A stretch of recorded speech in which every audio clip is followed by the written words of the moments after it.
Good afternoon everyone. हम अपना environment की यूनिट कर रहे थे। तो उसमें हमने कल पढ़ा था इन्वायरमेंट के बारे में, इकोलॉजी क्या होती है और बाकी अलग अलग टॉपिक्स के बारे में मैंने पढ़ा था। हमने पढ़ा था कल इसके बारे में। और हमने यूट्रिफिकेशन, हमारा लास्ट टॉपिक था जो हम कर रहे थे। तो इन्वायरमेंट का मैंने बताया था कि इसमें टर्मिनोलॉजी है, वो इम्पोर्टेंट है काफी। अगर हम टर्मिनोलॉजी कर लेते हैं अच्छे से, बस हमें मीनिंग पता होना चाहिए। जैसे यूट्रिफिक का क्या मतलब है, यूट्रिफिकेशन का क्या मतलब है, या जैसे हमने कल पढ़ा था इकोलॉजी क्या होती है ना, इकोसिस्टम क्या है। तो इसमें ज्यादातर चीजें याद करने वाली है। अगर हमने एक बार चीजें याद कर ली तो हमारा जो क्वेश्चन है वो मोस्ट प्रोबेबली ठीक होगा। तो इसमें क्वेश्चन गलत होने के चांस बहुत कम होते हैं अगर हमें टॉपिक अच्छे से पढ़ा है, चीजें आती है। तो हमारा लास्ट टॉपिक था यूट्रिफ, इसको हम दोबारा से पढ़ लेते हैं एक बार फिर कि यूट्रिफिकेशन क्या होता है। यूट्रिफिकेशन में हमने पढ़ा था, यूट्रिफिकेशन होता है कि water bodies having good quantity of the minerals, hence super optimum growth of plant. तो इसमें क्या पढ़ा था कि हमने, जब हमारे पॉन्ड्स में, आप ये दो इमेज देख रहे होंगे अलग अलग, नंबर 1 और नंबर 2। तो इसमें देख रहे होंगे जब हमारा इनऑर्गेनिक मटेरियल, या हम कह सकते हैं कि मिनरल्स हमारे वाटर्स में एक्सेस में हो जाए, उसके अमाउंट ज्यादा है, और वो आता कहाँ से है, सीवेज के थ्रू, जो हम रिवर्स में या पॉन्ड्स में डालते हैं, या फिर एग्रीकल्चर जो वेस्ट होता है, जो एग्रीकल्चर वेस्ट है वो भी जो जाता है। तो क्योंकि ऑर्गेनिक चीजें हम वाटर में डंप करते हैं, और जिसकी वजह से क्या होता है कि super optimum growth of plants. अब ये एक तरीके से एल्गी है ना, एल्गी। और इसमें छोटे छोटे प्लांट्स, जो जिनको हम फाइटोप्लैंक्टन्स कहते हैं, या फिर जो वाटर के अंदर एक्वेटिक प्लांट्स होते हैं, वो उगाते हैं। तो उसकी वजह से क्या होता है कि जो वाटर बॉडी में जो ऑक्सीजन की डेफिशिएंसी हो जाती है, और जो इसके नीचे जितने भी हमारे एक्वेटिक लाइफ हो गए, वहां सन रेज नहीं पहुंच पाएगी, है ना। जो हमारे सूरज से आने वाली किरणें हैं वो नहीं पहुंच पाएंगे, जिसकी वजह से वहाँ टेम्परेचर डिसबैलेंस होगा, ऑक्सीजन का डिसबैलेंस होगा। तो यूट्रिफिकेशन जो प्रोसेस है उसमें एक्सेस ऑफ मिनरल्स, या हम कह सकते हैं कि जो इनऑर्गेनिक मटेरियल है उसकी क्वांटिटी ज्यादा हो जाती है, और उसके होने से ऑर्गेनिक प्लांट्स की प्रोडक्शन हो जाती है, जिससे हमारी एक्वेटिक लाइफ डिस्टर्ब हो जाती है। तो ये है हमारा यूट्रिफिकेशन। ये हर बार एग्जाम में पूछा जाता है, इन्वायरमेंट के क्वेश्चंस में आता है, ठीक है। अभी नेक्स्ट हमने पढ़ा था कल ओलिगोट्रोफिक। ओलिगोट्रोफिक क्या होता है, ओलिगोट्रोफिक में होता है कि उसमें तो क्या था, एक्सेस ऑफ न्यूट्रिएंट्स या मिनरल्स। इसमें होता है कि डेफिशिएंसी। तो इसका वाइस वर्सा है, उसका मतलब उसका अपोजिट है। यहाँ होती है डेफिशिएंसी, और यूट्रिफिकेशन में क्या होती है कि एक्सेस ऑफ मिनरल्स या न्यूट्रिएंट्स। और इसमें क्या होता है कि deficiency of minerals and organic growth. तो यहाँ क्या होंगे, प्लांट्स भी कम होंगे, और जितने ज्यादा प्लांट्स कम होंगे तो जो डिसबैलेंस है हमारा एक्वेटिक लाइफ का, तो वो डिस्टर्ब हो जाएगी हमारी एक्वेटिक लाइफ वाटर में। क्योंकि वाटर में हमारा क्या होता है, एक्वेटिक लाइफ ही तो होती है। जब प्लांट्स नहीं होंगे तो जो छोटी छोटी फिश होंगी तो वो खाएगी क्या, तो उनकी जो फूड का सर्कल है वो डिस्टर्ब हो जाएगा। तो ओलिगोट्रॉफ में organisms that can live an environment they offer very low level of nutrients. तो उसमें सिर्फ वही लिविंग बींग्स या वही बायोटिक ऑर्गेनिजम्स जिन जीवित रह सकते हैं जो जिनको बहुत कम न्यूट्रिएंट्स की जरूरत हो। अब ये इमेज देखो, इसमें दो इमेज है, एक तो ये है कि ओलिगोट्रॉफिक लेक की, और ये है एक यूट्रोफिक लेक की। तो ओलिगोट्रॉपिक में आप देख रहे होंगे कहीं भी आपको ग्रीनरी या प्लांट्स वगैरह कुछ नहीं दिखाई दे रहा होगा, बिल्कुल साफ वाटर है ये, है ना। और यूट्रिफिकेशन में क्या है कि जो एल्गी या जिसको हम काई बोलते हैं, जो छोटे छोटे प्लांट्स होते हैं वो इसमें उगाए हैं, तो इससे वाटर पोल्यूशन ज्यादा होता है। तो दोनों सिचुएशन हम कह सकते हैं कि दोनों की दोनों सिचुएशन आइडियल सिचुएशन नहीं है, क्योंकि यहाँ डेफिशिएंसी है मिनरल्स की और यहाँ एक्सेस है मिनरल्स की। तो एक लिमिटेड अमाउंट में ही हमारे मिनरल्स और मेटल्स या जो भी हमारे न्यूट्रिएंट्स होते हैं, कंपोनेंट्स होते हैं, वाटर में होने चाहिए। अगर एक स्पेसिफिक अमाउंट से ज्यादा वो मिनरल्स वाटर में होंगे तो वो हमारा एक्वेटिक लाइफ को डिस्टर्ब करेगा। ठीक है। नेक्स्ट हमने पढ़ा था लास्ट टाइम पे डायस्ट्रोफिक। डायस्ट्रोफिक में क्या होता है, जब वाटर बॉडी अनडिकम्पोज्ड ऑर्गेनिक मैटर ज्यादा हो जाता है उनमें, फॉर एग्जांपल वोग्स और मार्सी लैंड जो दलदल या कीचड़ वाले लेक होती है, तो इसका एग्जांपल है प्लास्टिक।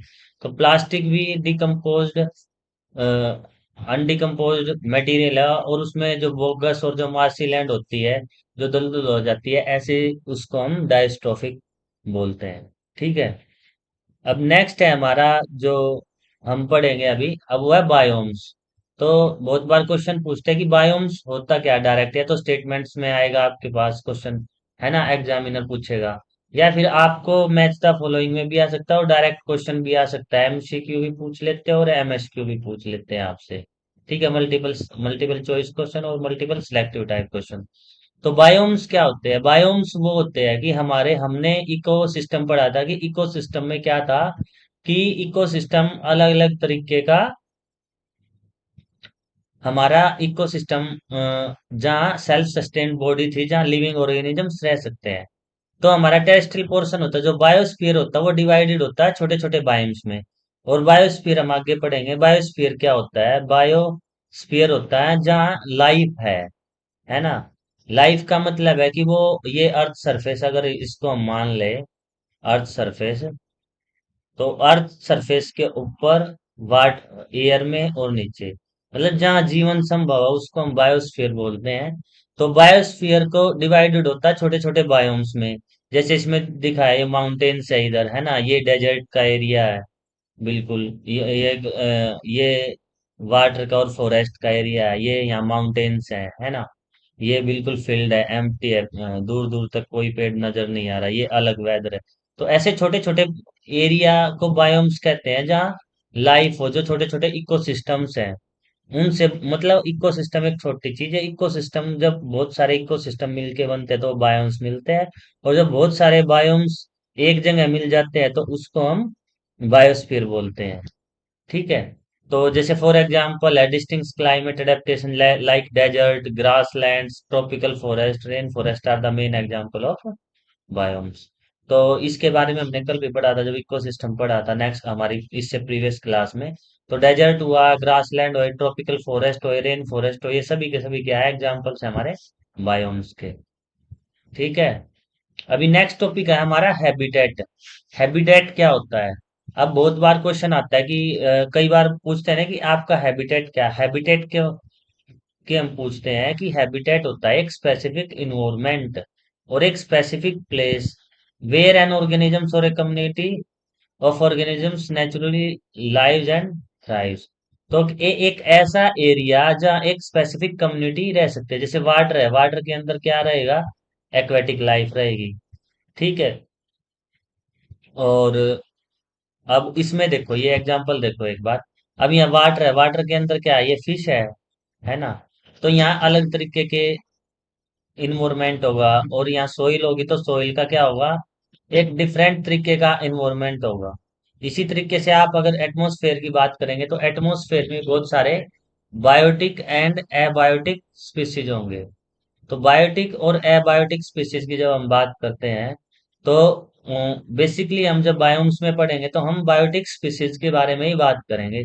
तो वो ऑर्गेनिज्म हैबिटेट को बोलते हैं, refer to the specific environment और प्लेस वेयर एन ऑर्गेनिज्म और कम्युनिटी नेचुरली लाइव्स। अब जैसे अंटार्कटिका का रीजन है, अंटार्कटिका के रीजन में क्या होता है कि जो बहुत ज्यादा स्नो है, बर्फ है, तो उसमें पोलर बियर मिलते हैं, है ना, पोलर बियर या जो आइस में जो रहते हैं, पेंगुइन्स हो गए। तो एक स्पेसिफिक तरीके की प्रजातियां हमें वहीं मिलती है, एनिमल्स की, बर्ड्स की, है ना, या माइक्रो ऑर्गेनिजम्स की। तो हैबिटेट होता है एक स्पेसिफिक प्लेस, है ना, जहाँ बहुत अलग अलग तरीके के वो रहते हो। अब इसमें एग्जांपल्स देखो, तो इसमें फिजिकल और बायोलॉजिकल दोनों फीचर होते हैं, जैसे मैंने बताया था कि हैबिटेट में बायोटिक भी होता है और एबायोटिक भी होता है, क्योंकि जब लिविंग ऑर्गेनिजम्स होंगे वो उनके आसपास नॉन लिविंग थिंग्स भी हमें मिलेंगी, एबायोटिक स्ट्रक्चर भी मिलेगा। हैबिटेट क्या प्रोवाइड करता है? हमारा फूड होता है ना, वाटर होता है, शेल्टर होता है, जैसे फॉरेस्ट है। फॉरेस्ट भी क्या है? एक हैबिटेट का एरिया है ना, वहाँ फूड होता है, वाटर होता है, शेल्टर होता है, सस्टेनेबल कंडीशंस होती है रिप्रोडक्शन की, to support life and survival of organisms. तो हैबिटेट वो जगह होती है जहाँ सरवाइव कर सके, जहाँ लिविंग ऑर्गेनिज्म सरवाइव कर सके, जहाँ फ्लोरा एंड फ्यूना सरवाइव कर सके। तो हैबिटेट के अलग अलग एग्जाम्पल कैरेक्टरिस्टिक्स होते हैं, तो ranging from the terrestrial land where से लेके फॉरेस्ट का एरिया, ग्रास लैंड में, डेजर्ट में, टुंड्रा, एक्वेटिक लाइफ हैबिटेट, ये अलग अलग जगह है ना। इन सब जगह हमें जीवन मिलेगा, या तो हमें प्लांट मिलेंगे, या फिर हमें प्लांट्स नहीं मिलेंगे, तो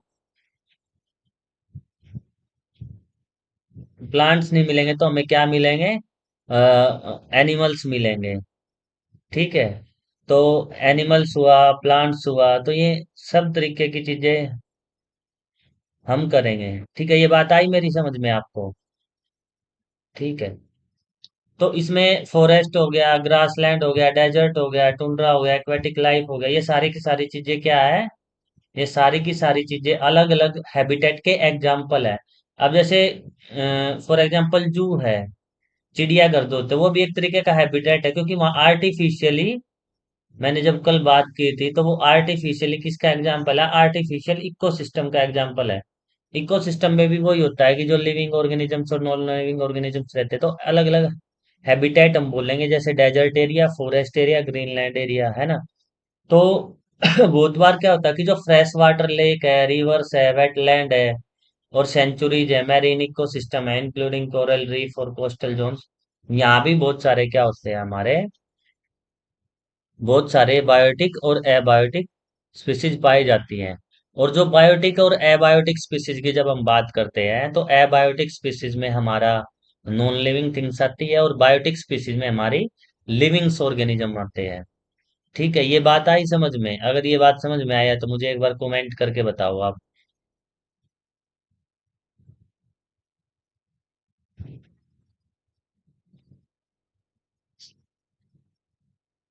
ठीक है, तो अभी बायोम्स और हैबिटेट पढ़ा, अभी हम पढ़ेंगे स्पीयर्स ऑफ अर्थ। कि बेसिकली क्या है कि फोर स्पीयर्स ऑफ अर्थ है। इससे हर बार क्वेश्चन आता है एग्जाम में, कि जो फोर स्पीयर्स ऑफ अर्थ है वो कौन कौन से स्पीयर्स है। तो हमारा लिथोस्फीयर हो गया, है ना, हाइड्रोस्फीयर हो गया, एटमोस्फेयर हो गया, और हमारा बायोस्फीयर हो गया। अब लिथोस्फीयर में क्या आता है कि लिथ का मतलब होता है स्टोन। अगर आप इसके केमिकल उस पे नेम पे जाओगे, तो लिथ का मतलब होता है स्टोन्स, है ना। तो स्टोन्स हो गए, ये अलग अलग चीजें हो गई, है ना। तो स्टोन्स वगैरह हो गए। ठीक है, तो लिथोस्फेयर में क्या होगा कि स्टोन से रिलेटेड होता है, तो जो सोइल है पूरा, जो माउंटेन्स है हमारे, ठीक है, ये सभी किस में आएंगे? लिथोस्फेयर में आएंगे। मतलब सोइल से रिलेटेड जो अर्थ की क्रस्ट है फर्स्ट, या उससे नीचे अगर हम जाएंगे, तो ये सारे के सारे किस में आएंगे? लिथोस्फेयर में आएंगे।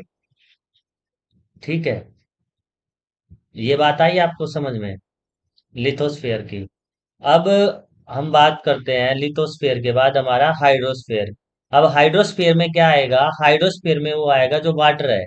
वाटर से रिलेटेड जितने भी चीजें हैं, चाहे वो वाटर हमारा एयर ड्रॉपलेट्स के रूप में, वाटर वेपोर के रूप में, चाहे वो ओशियंस में हो, चाहे वो सरफेस पे हो, चाहे फिर वो ग्राउंड वाटर, वो सारी की सारी चीजें किस में आएगी हमारी? वो ग्राउंड वाटर, वो सारी चीजें हमारी किस में आएगी? हमारे हाइड्रोस्फेयर में आएंगी। ठीक है, तो हाइड्रोस्फीयर जो है। हाइड्रोस्फीयर में सारा वाटर से रिलेटेड है, उसमें कितने एक्वेटिक लाइफ है कितने नहीं है। एटमॉस्फेयर हमारा जो अर्थ सरफेस से ऊपर जितना भी हमारा गैसेज है वो सारा एटमॉस्फेयर में आएगा। और बायोस्फीयर में आएगा जहाँ लाइफ है ना, जहाँ प्लांट्स है, एनिमल्स है, वो सारा का सारा एरिया बायोस्फीयर में आता है। तो बायोस्फीयर अलग अलग चीज को वो करता है, कवर करता है वो। कुछ पार्ट एटमॉस्फेयर का कवर करता है, कुछ लिथोस्फेयर का, कुछ हाइड्रोस्फेयर का, है ना। इनके कॉम्बिनेशन से इनके बनता है बायोस्फीयर। जो जहाँ भी लाइफ है, लाइफ का मतलब है कि जीवन है, जहाँ प्लांट्स हैं, एनिमल्स है, वो सारा का सारा एरिया हमारा क्या होगा, बायोस्फीयर का एरिया बोलते हैं उसको। ठीक है, ये बात आई समझ में? एक बार मुझे कमेंट करके बताओ।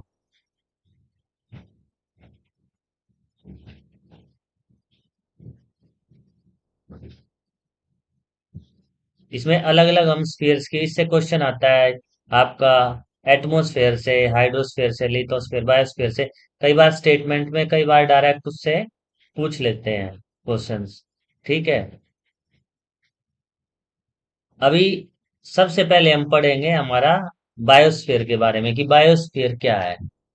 अब बायोस्फीयर की जैसे मैंने बात की, बायोस्फीयर में वो सारी स्पीसीज आएंगी जो हमारी स्पीसीज क्या होंगी, जो हमारी स्पीसीज लिविंग ऑर्गेनिजम्स होंगे बायोस्फीयर में। और हमारा लिविंग ऑर्गेनिजम्स कहाँ रहता है? अब जैसे फॉर एग्जांपल हमने बात की वाटर की, बात की हाइड्रोस्फीयर की, हमने जो फोर स्पीयर्स पढ़े है इसमें, तो फोर स्पीयर्स में हाइड्रोस्फीयर है। अब हाइड्रोस्फीयर्स में क्या आएगा, सारा का सारा एक्वेटिक लाइफ आएगा, है ना। एक्वेटिक लाइफ जो वाटर के अंदर रहते हैं, फिश हो गए, है ना। फिश के अलावा प्रोटोजोवा हो गए अलग अलग, है ना। ये क्या है, अगर आप बता पाओ तो बताओ मुझे। ये बहुत फेमस नेम है इसका। ठीक है। और प्लांट्स हो गए छोटे छोटे, मगरमच्छ वगैरह, क्रोकोडाइल वगैरह हो गए, बहुत सारी स्पीसीज है जो वाटर के अंदर रहते हैं, प्लांट्स की और एनिमल की। ठीक है। इसी तरीके से एयर्स में बहुत सारे माइक्रो ऑर्गेनिजम्स मिलेंगे हमें। इसी तरीके से सोइल में मिलेंगे, जैसे प्लांट्स हो गए, सोइल में प्लांट्स होते हैं, है ना। इस तरीके से यहाँ एनिमल्स वगैरह रहते हैं। तो ये सारा अर्थ के नीचे, तो ये माना जाता है कि हमारा फॉर एग्जाम्पल ये हमारा अर्थ सरफेस है जो ग्रीन ये है ना। तो ये माना जाता है इसके 3 मीटर नीचे, है ना, और 30 मीटर अबव तक लाइफ संभव है, मतलब वहाँ जीवन मिलता है ना। 30 मीटर नीचे, सॉरी, 3 मीटर नीचे, 3 मीटर, और 30 मीटर ऊपर अर्थ सरफेस से। तो अर्थ के नीचे जाएंगे हम, अर्थ सरफेस से नीचे जाएंगे 3 मीटर नीचे, और 30 मीटर अर्थ सरफेस से अबव, मतलब जो एटमोस्फेयर का पार्ट है।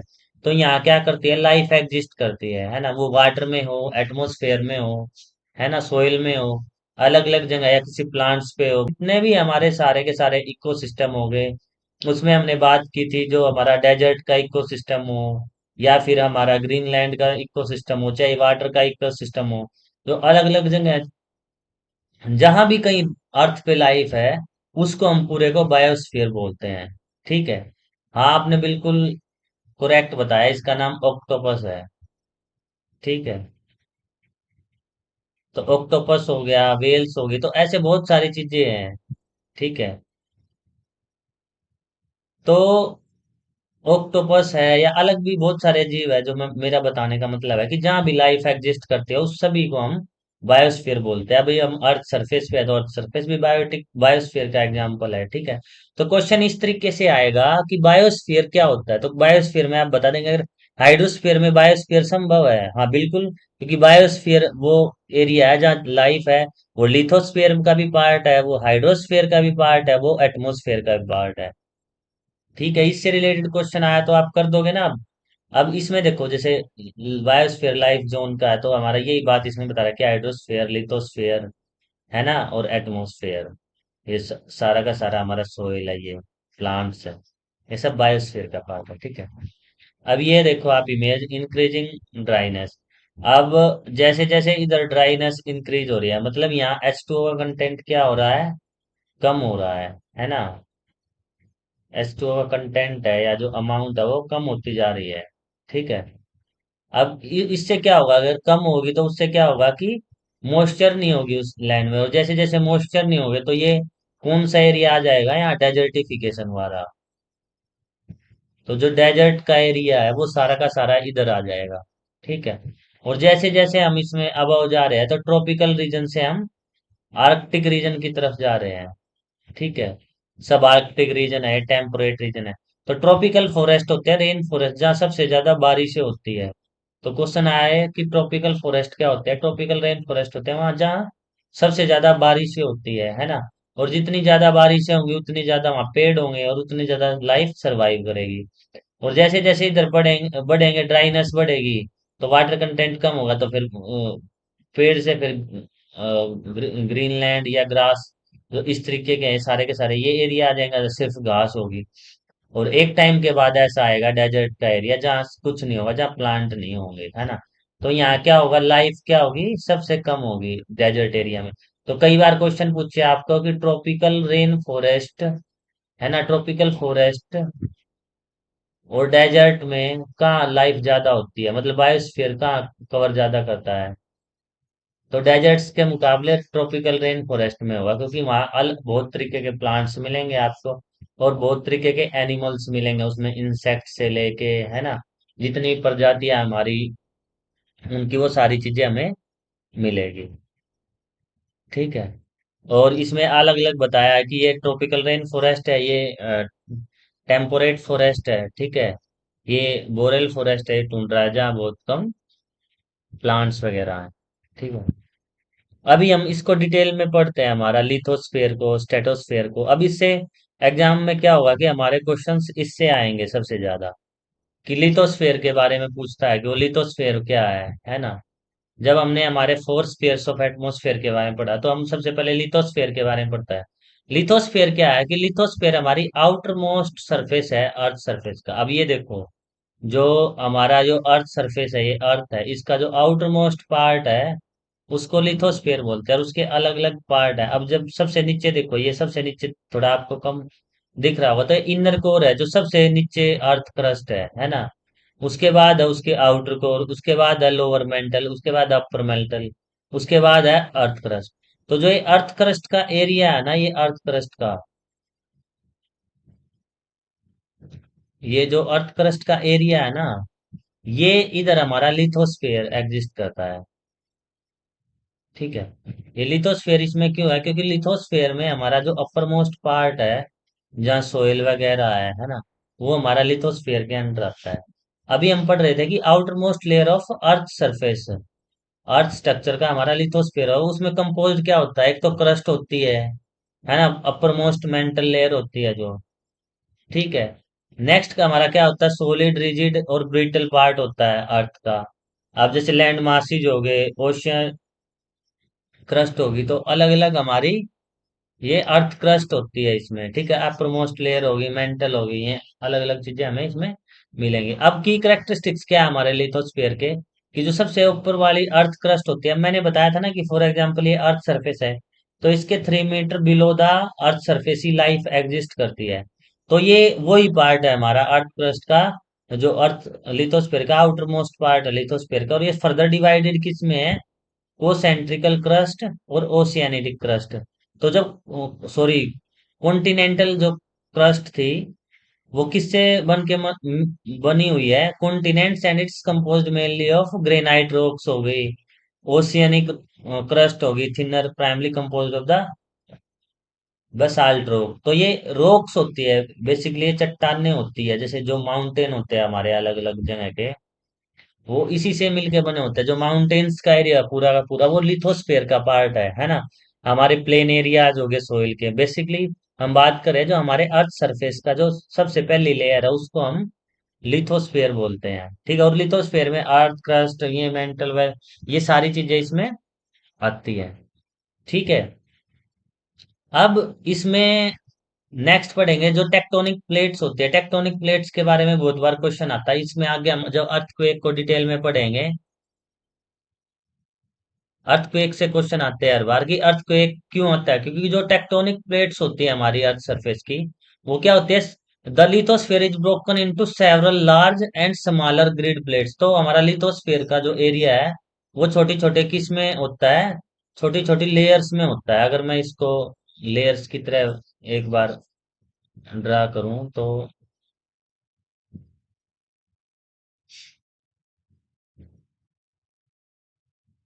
हमारी कैसे होती है अर्थ सरफेस की, ऐसे जो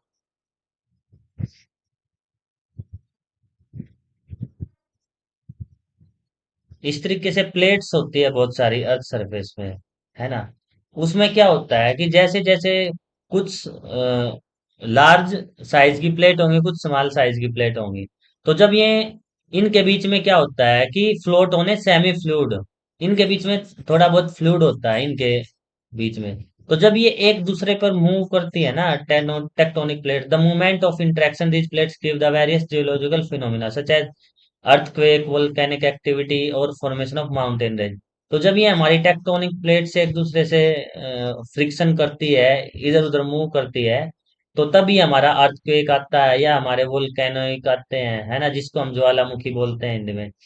तो हमारा भूकंप, ज्वालामुखी, ये सारे फॉर्मेशन या माउंटेन्स की जो रेंज बनी थी जब अर्थ की शुरुआत हुई थी, ये सारा का सारा इसी की वजह से हुआ था, ठीक है। तो लिथोस्फीयर की जब हमसे पूछेंगे, तो लिथोस्फीयर हमारा पार्ट, अर्थ का टॉप मोस्ट सरफेस पार्ट है, जिससे सारा का सारा, जैसे प्लांट्स उसमें उगते हैं ना, बहुत सारा लाइफ जो सोइल के 3 मीटर अंदर तक हमें मिलता है ना। तो बेसिकली हमारा जो प्रोड्यूसर्स है वो सोइल से न्यूट्रिशन लेते हैं। प्रोड्यूसर्स की जब मैं बात कर रहा हूँ, तो हमारे प्लांट्स सोइल से न्यूट्रिशन लेते हैं, सन से सनलाइट लेते हैं, वाटर वो रूट से लेते हैं। तो इस तरीके से फोटोसिंथेसिस की प्रक्रिया करके अपना खाना खुद बनाते हैं, और उससे फिर हम जो प्राइमरी कंज्यूमर्स है, सेकेंडरी कंज्यूमर्स है, वो उस पर डिपेंडेंट होते हैं, जो हमने कल पढ़ा था, है ना। अब नेक्स्ट है हमारा, लिथोस्फेयर के बाद है हमारा हाइड्रोस्फेयर, है ना। अब हाइड्रोस्फेयर की जब हम बात करते हैं, तो हाइड्रोस्फेयर हमारा सारा क्या है, वाटर से रिलेटेड है। जो भी हमारा वाटर का पोर्शन होगा वो सारा का सारा हाइड्रोस्फीयर के अंदर आएगा, मतलब total amount of water on the earth, including water deposit on the surface, या अंडरग्राउंड वाटर की बात करें या एटमॉस्फेयर की बात करें। हम जैसे इस इमेज में दिखा गया, या तो वो ओशियंस का वाटर हो, है ना, या वो ये जो ग्लेशियर्स दिख रहे हैं यहाँ का वाटर हो, है ना। तो अलग है, या हमारा ग्राउंड वाटर, जो भी जितना भी वाटर हमारा प्रेजेंट है अर्थ सरफेस, वो सारा का सारा हाइड्रोस्फीयर के अंदर आएगा, ठीक है। तो इंटरकनेक्टेड स्फीयर्स होते हैं अर्थ के, जैसे लिथोस्फीयर और एटमॉस्फेयर, ठीक है। तो हाइड्रोस्फीयर एनकम्पासेस जैसे ओशियंस का, लेक्स का, रिवर्स का, ग्राउंड वाटर, ग्लेशियर्स का, आइस कैप। एटमॉस्फेयर में जो हमारी वाटर ड्रॉपलेट्स होती हैं, H2O की, ठीक है, वाटर वेपर भी बोलते हैं जिसको, वो भी हमारा किस में आएगा, हाइड्रोस्फीयर में आएगा, ठीक है। तो हाइड्रोस्फीयर में क्या होता है कि लाइफ ही होती है हाइड्रोस्फीयर का बेसिकली, कि हमारी लाइफ को, हाइड्रोस्फीयर का क्या पार्ट होता है कि हाइड्रोस्फीयर क्रूशियल रोल प्ले करता है किसमें, supporting life and shaping earth climate and weather pattern. तो हमारे वेदर पैटर्न चेंज होते हैं, वो इसी की वजह से होते हैं हाइड्रोस्फीयर।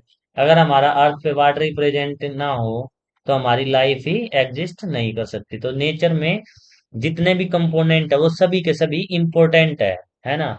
जितने भी कंपोनेंट है, और वो सारे के सारे कंपोनेंट बहुत इंपॉर्टेंट है।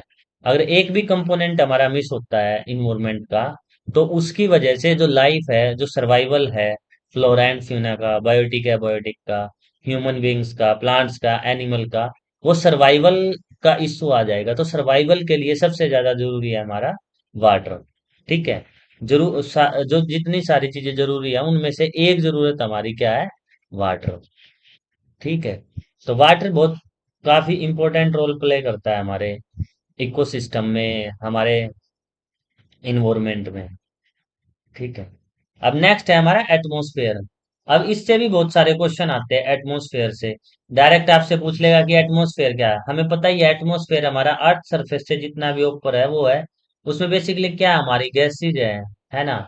और गैसेज में भी क्या कंपोजिशन है कि जो नाइट्रोजन है वो हमारी, वो नाइट्रोजन कितनी है हमारी, 78% तो हमारी नाइट्रोजन है एटमॉस्फेयर में, है ना। और ऑक्सीजन कितनी है हमारी, 21%। तो इसका कॉम्बिनेशन अगर हम इसको ऐड कर दे, तो 99% हमारी ऑक्सीजन और नाइट्रोजन ही प्रेजेंट है। बाकी जो +1% बच गई, उसमें बाकी सारी गैसेज आ गई, जिसमें हमारी कार्बन डाइऑक्साइड होगी, वाटर वेपर, मीथेन होगी, ओजोन गैस होगी, trace amount of various gases होगी, मेकअप ऑफ रिमेनिंग पोर्शन। तो बाकी जितनी भी बच गई वो हमारी सारी की सारी क्या हो गई, हमारी एटमॉस्फेयर की जो जितनी भी बाकी गैस बच गई वो सारी की सारी इसमें आएंगी, ठीक है। अब जब हम एटमॉस्फेयर की बात करते हैं, तो वो सारा का सारा जो अर्थ सरफेस से ऊपर जो गैसेज है वो है इसमें, है ना। अब लेयर्स की बात करते हैं, तो हमारे एटमॉस्फेयर में कितनी लेयर्स है, बेसिकली हमारी 4 लेयर है। स्ट्रेटोस्फेयर, मीजोस्फेयर, थर्मोस्फेयर और एक्सोस्फेयर। ठीक है। इसमें एक और है, ये हमारी ट्रोपोस्फेयर, अगर इसको हम जीरो लिख दे तो troposphere, stratosphere, mesosphere, thermosphere, exosphere. ठीक है, तो इस तरीके से हमारी 1 2 3 4 5, या कई बार हम आइनोस्फेयर भी कंसिडर करते हैं बेसिकली, लेकिन बेसिकली हमें ट्रोपोस्फेयर, स्ट्रेटोस्फेयर और मीजोस्फेयर के बारे में ज्यादा पढ़ना, हमारे एग्जाम में इससे ज्यादा क्वेश्चंस पूछे जाते हैं। ठीक है। तो नेक्स्ट, अगर आपको ये इमेज दिख रही होगी, तो ये मैंने केवीएस मदान बुक से लिया है ये इमेज। ठीक है। तो ये एटमॉस्फेयर की अलग अलग चीजों के बारे में बताएगा। अब फॉर एग्जांपल कंसीडर करो आप कि ये तो हमारा क्या है, अर्थ सरफेस है ये वाला, ये जो लाइंस है ये हमारा अर्थ सरफेस है। ठीक है। अब अर्थ सरफेस से की जब हम बात कर रहे हैं, तो अर्थ सरफेस में से अबव जितना भी पोर्शन है हमारा, ये सारा का सारा क्या है, हमारा एटमॉस्फेयर।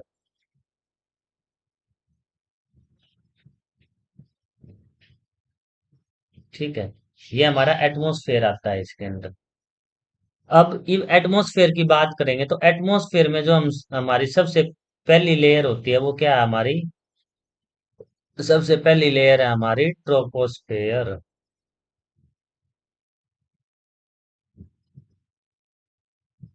आप इस तरीके से भी याद कर सकते हैं इसको, TSM, ट्रोपोस्फेयर, स्ट्रेटोस्फेयर और मेसोस्फेयर। ठीक है, अपने न्यूमेरिक से आप बना सकते हो खुद। तो ट्रोपोस्फेयर की जो लेयर है सबसे पहले, और जो सेकंड हमारी लेयर है वो है हमारी स्ट्रेटोस्फेयर। ठीक है। थर्ड जो लेयर है हमारी वो है हमारी मीजोस्फेयर। ठीक है। और जो उसके बाद जो हमारी लेयर है वो आइनोस्फेयर।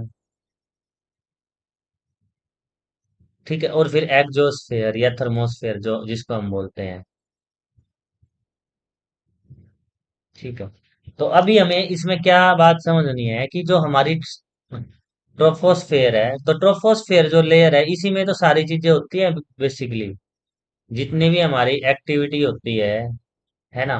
तो ट्रोपोस्फेयर में क्या होगा कि ट्रोपोस्फेयर की लेयर में हमारा क्या मिलेगा, ट्रोपोस्फेयर में हमारे क्लाउड्स मिलेंगे। तो एग्जाम्पल ये आता है कि क्या क्या होते हैं ट्रोपोस्फेयर में, हमारे क्लाउड्स होंगे, माउंटेन्स होंगे। ठीक है। ट्रोपोस्फेयर में, और सबसे इंपॉर्टेंट बात है कि जो ट्रोपोस्फेयर का हमारा डिस्टेंस होता है, तो जीरो से लेके, अर्थ सरफेस से लेके और 18 किलोमीटर तक अप्रोक्सीमेट, ये एग्जैक्ट नहीं होता क्योंकि अर्थ जो है ना कि राउंड है ना हमारी, तो डिस्टेंस थोड़ा चेंज होता रहता है, तो एवरेज है। तो 18 किलोमीटर तक हमारा क्या होता है, 18 किलोमीटर तक, हमारा 18 किलोमीटर तक क्या है, ट्रोपोस्फेयर है, जीरो से लेके, है ना। और इसमें क्या है, क्लाउड्स है, माउंटेन्स है, और जितनी नेचुरल सॉरी गैसेज है हमारी इसमें, मोस्टली इसमें प्रेजेंट है, वो चाहे हमारी नाइट्रोजन गैस हो, हमारी ऑक्सीजन गैस हो, है ना, जो हमें सांस लेने में मदद करती है, रेस्पिरेशन में। CO2 भी इसी में है। ठीक है।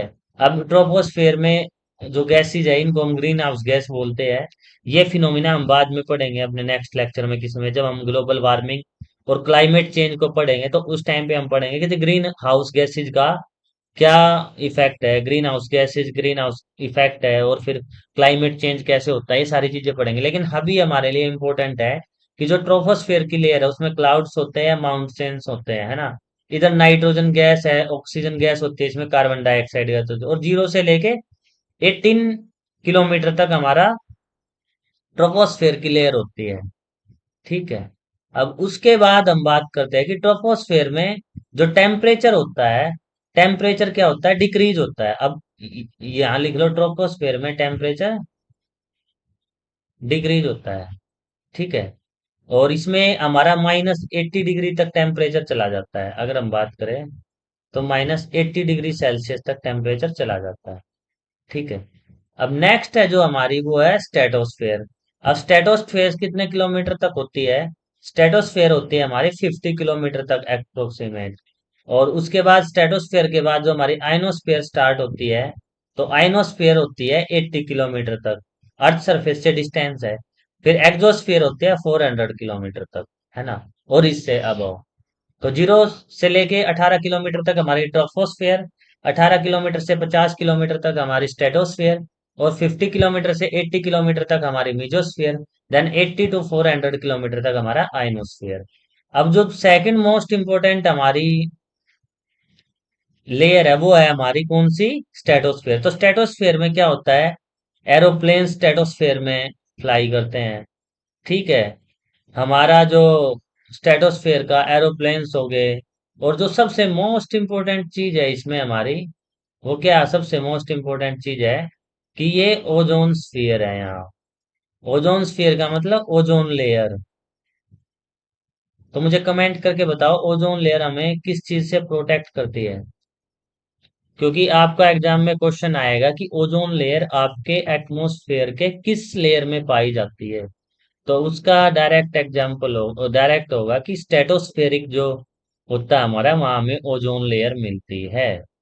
क्योंकि ओजोन लेयर हमें किससे प्रोटेक्ट करती है, ओजोन लेयर हमें यूवी रेज से, जो सन से हमारी यूवी रेज आ रही है, अल्ट्रावायलेट रेज आ रही है, यूवी रेज से प्रोटेक्ट करते हैं। क्योंकि यू जो पैराबैंगनी किरणें हैं जो प्रकाश की, उससे हमें स्किन कैंसर होने का डर रहता है। अगर वो हमारी स्किन से डायरेक्ट टकराएंगी तो उससे स्किन कैंसर होगा, है ना। तो यूवी रेज से प्रोटेक्ट करते हैं, आपने कमेंट करके बताया।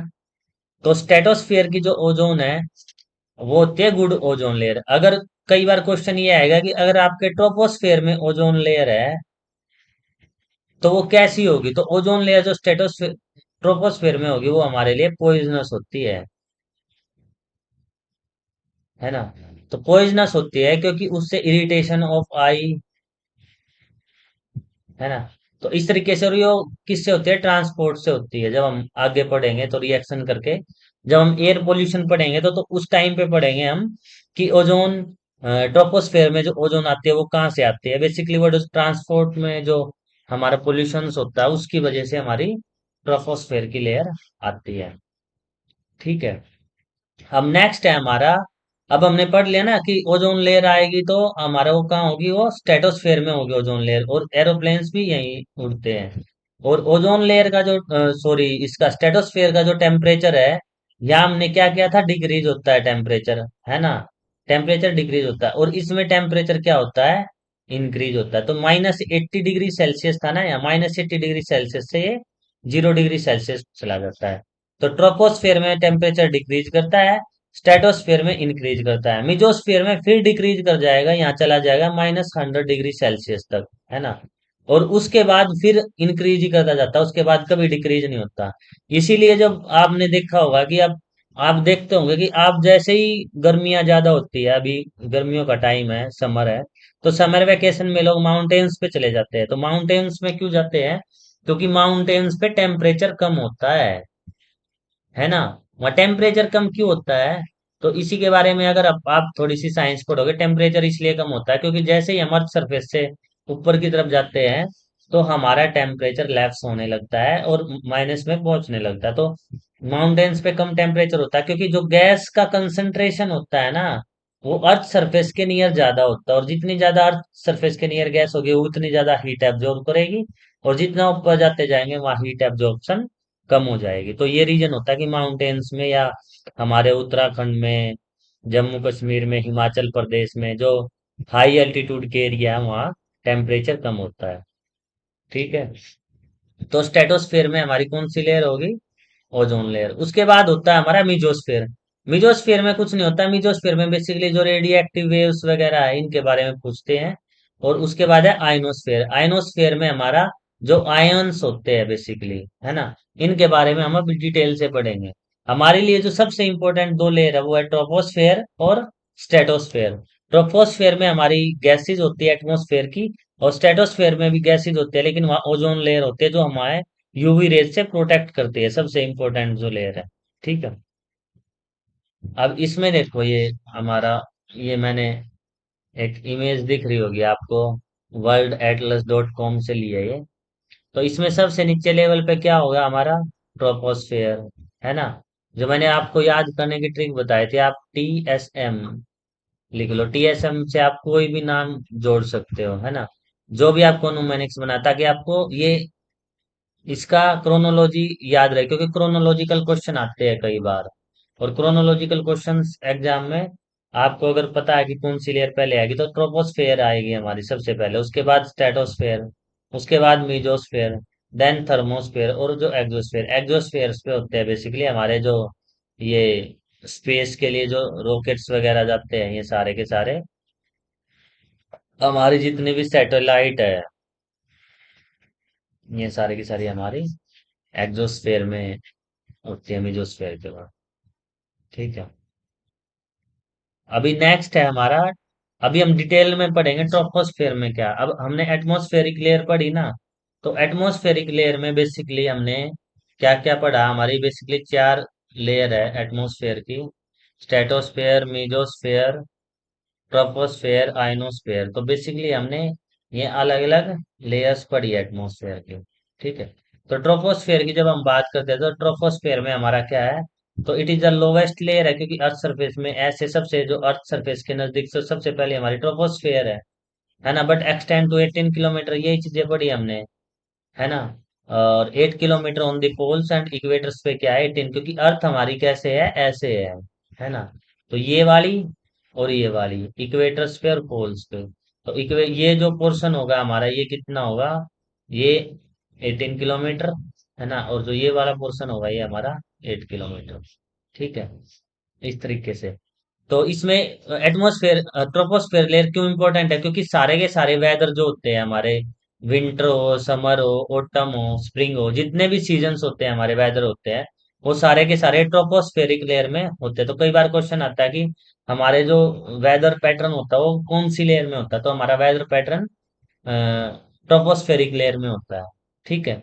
और एयर इन ट्रोपोस्फेयर थिन्स, अब जैसे मैंने बताया था कि जो एयर है, जितने ऊपर जाएंगे वो थिन होती चली जाएगी, और जैसे थिन होती चली जाएगी उससे हमारा टेम्परेचर क्या होगा, डिक्रीज करेगा। इसलिए इसमें माइनस, जो हमारा टेम्परेचर था, इसमें -80 डिग्री तक टेम्परेचर चला जाता है। ठीक है। इसीलिए माउंटेन्स वगैरह पे ठंड होती है, और गर्मियों में, क्योंकि जो पहाड़ी एरिया है जितने, उसमें टेम्परेचर कम होता है, तो इसलिए गर्मियों में सभी लोग कोशिश करते हैं कि वो घूमने माउंटेन्स की तरफ जाएं। ठीक है। तो इसके बाद है कि जो rate at which the temperature, अब इसमें है कि किस रेट से टेम्परेचर डिक्रीज हो रहा है, तो उसको लैप्स रेट बोलते हैं। अगर क्वेश्चन आ जाए तो वो 6.4 डिग्री पर किलोमीटर, मतलब 1 किलोमीटर जैसे ही हम ऊपर जाएंगे अर्थ सरफेस से, तो 6.4 किलोमीटर, जो 6.4 डिग्री जो है ना कि टेम्परेचर कम हो जाता है हमारा। ठीक है। फास्ट मूविंग एल्टीट्यूड विंड्स, तो जैसे जैसे एल्टीट्यूड पे ज्यादा विंड होगी, तो हमारे एरोप्लेन को स्ट्रीमलाइन करने में मदद करती है, एरोप्लेन्स को उड़ने में। ठीक है। तो ये हमारा ट्रोपोस्फेयर का था इम्पोर्टेंट, और ट्रोपोस्फेयर से हर बार क्वेश्चन आता है। ठीक है। नेक्स्ट है हमारा स्ट्रेटोस्फेयर। जब हम स्ट्रेटोस्फेयर की बात कर रहे हैं, तो स्ट्रेटोस्फेयर में क्या होता है, स्ट्रेटोस्फेयर एक्सटेंड टू ट्रोपोपोज। ट्रोपोपोज किसको बोलते हैं, अगर आपसे पूछ लिया जाए एग्जाम में, ट्रोपोपोज क्या है, तो ट्रोपोपोज होता है कि जो अपर पार्ट होता है ना ट्रोपोस्फेयर का, जहां से स्ट्रेटोस्फेयर शुरू हो जाती है, उसको हम ट्रोपोपोज बोलते हैं। ठीक है। तो ट्रोपोपोज का एरिया होगा, ये पार्ट हो गया। अब स्ट्रेटोस्फेयर की जब हम बात करते हैं, तो स्ट्रेटोस्फेयर के अपर बाउंड्री 50 किलोमीटर तक है। ठीक है। और स्ट्रॉन्ग हॉरिजेंटल विंड ब्लोइंग होती है इसमें, तो आइडियल फॉर प्लेन्स के लिए, प्लेन्स फ्लाइंग, और क्योंकि स्ट्रेटोस्फेयर में ही बताया था कि एरोप्लेन्स जो होते हैं वो स्ट्रेटोस्फेयर में होते हैं। अब ये नहीं है कि ट्रोपोस्फेयर में एरोप्लेन्स उड़ ही नहीं सकते, उड़ते हैं, लेकिन आइडली हम एरोप्लेन को स्ट्रेटोस्फेयर में उड़ाते हैं, क्योंकि वहां जो स्ट्रीमलाइन होती है विंड ब्लोइंग, वो मदद करते हैं हमारे एरोप्लेन को उड़ने में। सेकंड जो हमने इसमें चीज पढ़ी है कि crucial life on the earth, क्योंकि वहां क्या है, ओजोन लेयर है हमारी स्ट्रेटोस्फेयर पे। तो ओजोन लेयर किससे प्रोटेक्ट करते हैं हमें, यूवी, जो हार्मफुल हमारी यूवी रेज है, अल्ट्रा वायलेट रेज है, जो हमारी जो सूरज से आती है, जो अल्ट्रा वायलेट रेज है जो हमारी सन से आती है, वो, उसके लिए हमारा, हमें ओजोन लेयर उससे प्रोटेक्ट करती है। ठीक है। नेक्स्ट है हमारा मीजोस्फियर, जिसके बारे में हम पढ़ रहे थे। अब मीजोस्फियर क्या है, मीजोस्फियर एक्सटेंड होता है 80 किलोमीटर तक अर्थ सरफेस के। और इसकी प्रॉपर्टीज क्या है, ये कोल्डेस्ट टेम्परेचर माना जाता है यहाँ, क्योंकि यहाँ इसका टेम्परेचर कितना होता है, -100 डिग्री सेल्सियस तक हमारा मिजोस्फियर का टेम्परेचर चला जाता है, -100 डिग्री सेल्सियस तक। ठीक है। और फिनोमिना ऑफ शूटिंग स्टार्स का जो होता है, जो हम कहते हैं ना कि भाई तारे टूटते हुए दिख रहे हैं हमें रात को, तो वो जो फिनोमिना होते हैं वो सारे मीजोस्फीयर में होते हैं, है ना। रात को देखते हैं ना हम, आसमान की तरफ देखते हैं कि वो तारा टूट रहा है कि टूट के नीचे गिर रहा है, तो वो उसको शूटिंग स्टार जो स्टार्स की जो फिनोमिना होती है वो हमारे मीजोस्फीयर में होती है। और लास्ट है हमारा इसमें क्या, आइनोस्फियर। अब आइनोस्फियर क्या है, क्योंकि इसमें आयंस होते हैं, जो हमारा अपर पार्ट हमने पढ़ा था ये आइनोस्फियर का, तो इसमें क्या होते हैं, आयंस होते हैं। आयंस क्या होते हैं हमारे, आयंस होते हैं जैसे हमारा कैटायन हो गया, एनायन, जैसे मेटल्स के एनायंस होते हैं, आप बेसिकली पढ़ोगे। तो कैटायंस पे जो चार्ज होता है, कई बार डायरेक्ट पूछ ले तो पॉजिटिव होता है, और एनायंस पे जो चार्ज होता है वो नेगेटिव होता है। अब जैसे आपने सुना होगा ना, सोडियम क्लोराइड जो नमक का फॉर्मूला होता है हमारा, जो साल्ट का फॉर्मूला होता है वो NaCl का होता है ना। अब कैटायन एनायन का कॉम्बिनेशन होता है, तो इसमें जो Na होता है, सोडियम बोलते हैं जिसको, ये पॉजिटिव होता है और क्लोरीन नेगेटिव होता है। तो जब ये दोनों पॉजिटिव नेगेटिव अट्रैक्ट करते हैं, तो ये एक बॉन्ड बना लेते हैं NaCl, है ना। तो कैटायन एनायन के फिनोमिनाज इसमें आइनोस्फेयर में होते रहते हैं। तो ये मैंने एक एग्जांपल दिया, ये फिनोमिना नहीं होता आइनोस्फेयर में। आइनोस्फेयर में बहुत सारे आयंस है जिसकी वजह से वो इलेक्ट्रिक कंडक्टिविटी भी है। तो जो इलेक्ट्रिसिटी का जो होता है हमारा, इलेक्ट्रिक का वो सारा का सारा फिनोमिना कहाँ होता है हमारा, वो हमारा आइनोस्फेयर में होता है। वहीं से चार्ज बनता है, वहीं से इलेक्ट्रिसिटी बनती है, तो फिर बिजली कड़कती है इस तरीके से। या जो फ्रिक्शंस ऑफ उसका चार्ज, जो क्लाउड्स है उस पे फ्रिक्शंस आ जाता है, चार्ज क्रिएट हो जाता है, फिर वो एक दूसरे से टकराते हैं, तो वो लाइटनिंग होती है। तो ये थे हमारे आज के टॉपिक, जो हमने एटमॉस्फेयर पढ़ा, बायोस्फीयर पढ़ा, four spheres of the earth और एटमॉस्फेयर। अब इससे एक या दो क्वेश्चन पक्का आएगा हमारे नेट के एग्जाम में, तो ये चीजें आप पढ़ के जाना। इसमें अगर किसी को कोई डाउट हो, कोई क्वेश्चन हो, तो वो एक बार कमेंट करके मुझे बताए, कुछ पूछे, अगर आपको कुछ चीज पूछनी है ना। ये इम्पोर्टेंट टॉपिक है हमारा एटमॉस्फेयर का, आयनोस्फेयर का, इससे हर बार क्वेश्चन आता है। तो आपको हैबिटेट से भी क्वेश्चन आता है, बायोम्स से भी क्वेश्चन आता है ना। बायोम्स हमने पढ़ा, बायोम्स क्या है, बायोम्स में छोटे छोटे बायोस्फीयर्स के पार्ट है जहाँ लाइफ एग्जिस्ट करते हैं, उसको हम बायोस्फीयर्स बोलते हैं। जैसे डेजर्ट हो गया, ग्रासलैंड हो गए, ट्रॉपिकल फॉरेस्ट हो गए, रेन फॉरेस्ट हो गए, ठीक है। और नेक्स्ट जो हमारा इसमें है, हैबिटेट हमने पढ़ा। हैबिटेट वो एरिया है जहाँ हम, हैबिटेट उस एरिया को बोलते हैं जहाँ लाइफ एग्जिस्ट करती है, जहाँ सारी चीजें अवेलेबल हैं, फूड है, शेल्टर है। ये जो चीजें हमने पढ़ी थी कि फूड है, शेल्टर है, ये सारी की सारी चीजें जब अवेलेबल हो, ठीक है। फॉरेस्ट और ग्रासलैंड्स में ही होते हैं बेसिकली ये। एल्गिल ब्लूम, आपने पूछा है कि जब हमने यूट्रिफिकेशन पढ़ा था, तो ये यूट्रिफिकेशन में ही तो एल्गी होता है ना। ये जो आपको दिख रहा होगा, जब वाटर में जब वाटर में इनऑर्गेनिक मटेरियल, है ना, या फिर हम कह लें इनऑर्गेनिक के प्लेस पे हम कह सकते हैं मिनरल्स, क्योंकि जो मिनरल्स होते हैं ना वो इनऑर्गेनिक से ही बने होते हैं, ठीक है। मिनरल्स हो गए हमारे, तब उनकी अमाउंट ज्यादा होती है ना वाटर में, तो हमारी एल्गी बनती है। और एल्गिल ब्लूम क्या है कि एल्गी एक प्लांट है, एक टाइप का, है ना। तो ये एल्गी जब बनती है, जिसको हम हिंदी में काई बोलते हैं या लोकल लैंग्वेज में, उसका रीजन ये होता है कि एल्गल ब्लूम का, क्योंकि हमारे न्यूट्रिएंट्स है, जो हम सीवेज है ना, सीवेज में क्या जाएगा, हमारे डिटर्जेंट जाएंगे, सोप जाएगी हमारी, बहुत सारे केमिकल डालते हैं हम, है ना।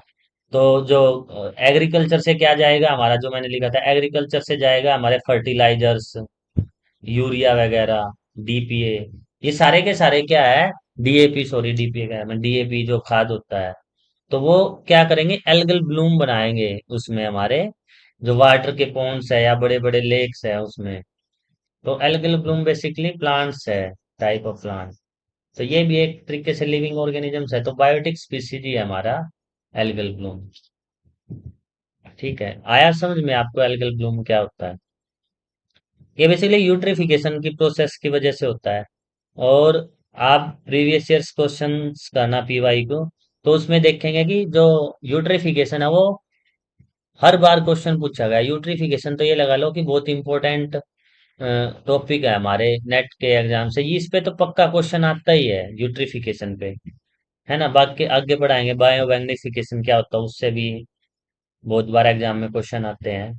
तो ये आपको पक्का करके जाना है यूट्रिफिकेशन, ठीक है। अगर कोई और क्वेश्चन नहीं है तो फिर आज की क्लास को हम यहीं एंड करते हैं। और आप इसके पीवाईक्यू करना, क्योंकि पीवाईक्यू बहुत इंपॉर्टेंट है ना। मैं बहुत बार बताता हूँ आपको, जब भी आप अपने पेपर वन की तैयारी करो, तो यूजीसी नेट पेपर वन में इंपॉर्टेंट चीज ये होती है कि आप पीवाईक्यू कितना कर रहे हैं, या पेपर टू की बात कर ले। क्योंकि हमें क्या है कि यहाँ क्वेश्चंस अचीव करने हैं, अगर जितने जितने ज्यादा हम पीवाईक्यू करेंगे, मैं अपनी नेक्स्ट क्लास में उससे नेक्स्ट क्लास से पीवाईक्यू लेके आऊंगा। मैं अभी इसलिए नहीं करा था क्योंकि मुझे कुछ बेसिक चीजें करानी थी, अगर जो मैं अभी पीवाईक्यू ले आता तो वो फिर आपके माइंड में बहुत सारे क्वेश्चंस आते हैं, बहुत सारे टॉपिक्स के मिक्स पीवाईक्यू आते हैं। तो पीवाईक्यू करने हैं आपको, थ्योरी करनी है ना। थ्योरी आप किसी भी बुक से कर लो, या तो आप केवीएस मदान की बुक से कर लो, है ना। कोई नोट्स मिले आपको वहां से कर लो, है ना। बहुत सारी किताबें हैं थ्योरी के लिए, गूगल से पढ़ लो आप, है ना। आपको जहाँ से भी मटेरियल मिले वहां से पढ़ लो, लेकिन बेसिक क्या है कि आपकी थ्योरी क्लियर हो, उसके बाद आप पीवाईक्यू करो। जैसे पीवाईक्यू में प्रॉब्लम आए तो आप थ्योरी पे जाओ। तो इस तरीके से जब आप थ्योरी पीवाईक्यू पीवाईक्यू थ्योरी करोगे, तो उससे आपकी अच्छी फ्रेमिंग हो जाएगी क्वेश्चनों की, है ना। और जैसे ही आपकी फ्रेमिंग हो जाएगी, तो जो नेट के एग्जाम में आपके क्वेश्चन आएंगे, तो आप बहुत जल्दी उनको कर दोगे। क्योंकि अगर थ्योरी पढ़ते रहेंगे तो हमें पता नहीं चलेगा ना क्वेश्चन किस तरीके से आया है। तो क्वेश्चन काफी इंपॉर्टेंट है। मैंने कहा था अगर आपको कोई क्वेश्चन में डाउट हो तो वो आप मुझे बता देना, लेकिन आप क्वेश्चन जरूर करो। जितना भी हमने थ्योरी किया उसका उसी दिन पीवाईक्यू करो, उसी के उसी दिन क्वेश्चन करो। वो काफी हेल्पफुल होंगे हमारे एग्जाम में, तो और ये काफी स्कोरिंग हो जाएगा फिर हमारा।